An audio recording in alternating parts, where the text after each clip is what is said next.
भक्तों, जब महात्मा हनुमान जी 100 योजन समुद्र को लांघकर लंका में पहुंच गए और सब राक्षसों से छिपते छिपाते माता सीता को ढूंढते हुए माता के समक्ष पहुंच जाते हैं और माता सीता बाबा हनुमान जी को रावण का कोई राक्षस समझकर कुछ भला बुरा कहती हैं। तब बाबा हनुमान जी माता सीता को कैसे विश्वास दिलाते हैं कि माता, मैं प्रभु श्री राम का दूत हूँ। तो भक्तों, हम इस कथा में माता सीता और बाबा हनुमान जी के बीच क्या बातचीत होती है और हम उसका विस्तार से वर्णन करते हैं। तो कथा को पूरा अंत तक जरूर सुनिए और अगर महात्मा हनुमान जी का प्रेरक प्रसंग अच्छा लगे तो लाइक शेयर जरूर कीजिए तथा हमारे सनातनी धार्मिक चैनल जय करीला धाम को सब्सक्राइब भी कर दीजिए। तो चलिए हम इस पावन प्रसंग में डुबकी लगाते हैं। सीता जी को विलाप करते देख हनुमान जी ने अब और अधिक विलंब करना उचित नहीं समझा, परंतु वे इस सोच में पड़ गए कि उन्हें देखकर कहीं सीता जी उन्हें रावण का ही कोई बहुरूपिया राक्षस ना समझ ले।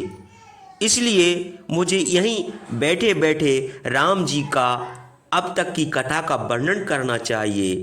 वृक्ष के पत्तों की आड़ में छिपे हनुमान जी ने जय श्री राम का घोष किया और अयोध्या नरेश दशरथ के चारों पुत्रों का जन्म, विश्वामित्र का आगमन, सीता स्वयंवर, कैकेयी का प्रकोप, राम लक्ष्मण और सीता का वन गमन, सीता का हरण, राम की सुग्रीव से मैत्री, हनुमान का सीता जी की खोज में लंका आना और अशोक वाटिका में वृक्ष पर बैठकर रावण की धमकी को सुनाना तथा त्रिजटा के स्वपन आदि का पूरा वर्णन संक्षेप में किया। उस वर्णन को सुनकर सीता जी ने ऊपर की ओर देखा और कहा, हे श्री राम के दूत हनुमान, यदि तुम अभी भी छिपकर यहाँ बैठे हो तो मेरे सामने आओ। सीता जी के वचन सुनकर हनुमान जी वृक्ष से कूदकर नीचे आ गए और सीता जी के सम्मुख अपने सामान्य रूप में आकर हाथ जोड़कर खड़े हो गए।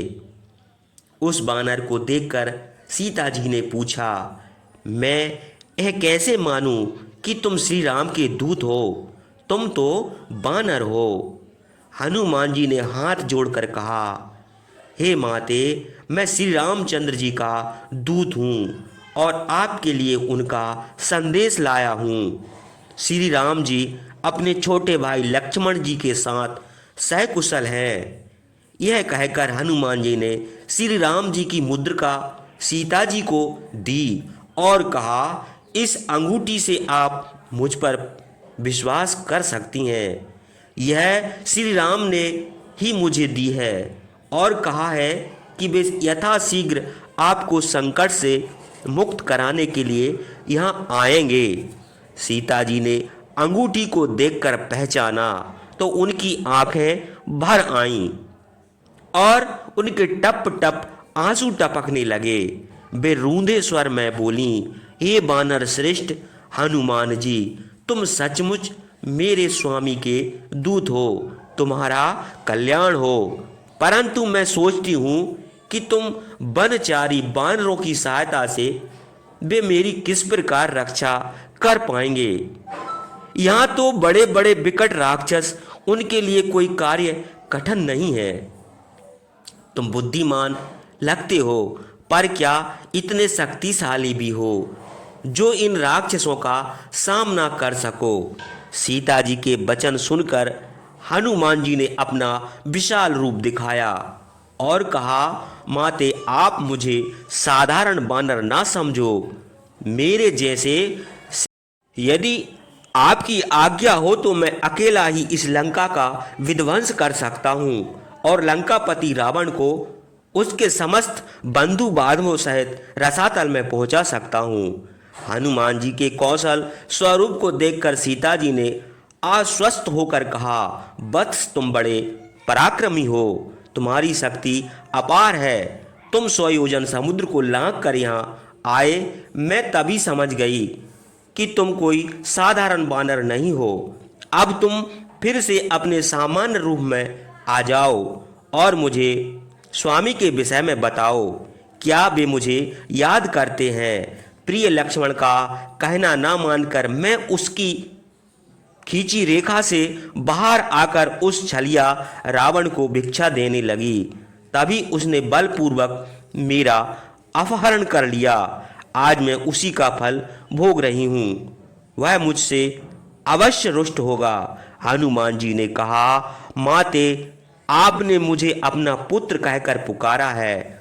मेरा यह सौभाग्य है कि मुझे आप जैसी माता का वरदस्त प्राप्त हुआ है और श्री राम जी से स्वामी की चरण वंदना का अवसर मिला है। मैं आपको शपथ पूर्वक यह बता रहा हूँ कि आपके भ्रह में श्री राम और लक्ष्मण जी भारी संताप के मध्य जी रहे हैं। वे रात रात भर जागकर आपके बारे में ही सोचते रहते हैं। श्री राम तो यह भी नहीं जानते कि आप यहाँ लंका में हैं। मैं जब यहाँ से लौट कर जाऊँगा तभी उन्हें पता चलेगा कि आप कितने संकट में जीवन यापन कर रही हैं। उन्हें जैसे ही पता चलेगा वे बानर और भालियों की विशाल सेना लेकर वहाँ से चल पड़ेंगे और समुद्र पर सेतु का निर्माण करके लंका पहुँच जाएंगे। श्री राम के बाण इस लंकापुरी का विध्वंस कर देंगे और रावण को उसके किए की उचित दंड देंगे। स्वयं यमराज और देवगण भी उसे नहीं बचा पाएंगे। आप धैर्य धारण करें। मैं यहाँ से जाकर यथाशीघ्र श्री राम को आपके विषय में बताऊंगा। आप चिंता त्याग दें। बस अपनी निशानी के तौर पर अपनी कोई चीज़ मुझे दे दें ताकि मैं उन्हें विश्वास दिला सकूं कि मैं आपसे मिला हूँ। सीता ने हनुमान जी की बात सुनी तो अपने केशों से उतार कर अपनी चूड़ामणि हनुमान को देते हुए कहा, बस मेरी यही चूड़ामणि वो देखते ही पहचान जाएंगे। जाओ, यथाशीघ्र यहाँ से जाओ और जल्द से जल्द उन्हें लेकर यहाँ आओ। उस दुष्ट रावण ने मुझे 1 माह का समय दिया है, उसके बाद वह मुझे खा जाएगा। कहीं ऐसा ना हो कि उन्हें आने में विलंब हो जाए। विलंब नहीं होगा माते, हनुमान जी बोले। मैं पलक झपकते ही इस सागर को पार कर सकता हूँ। आप जरा चिंता ना करें, परंतु यहाँ से जाने से पहले मैं आपसे यह विनती करना चाहता हूँ कि मुझे बड़े जोर की भूख लगी है।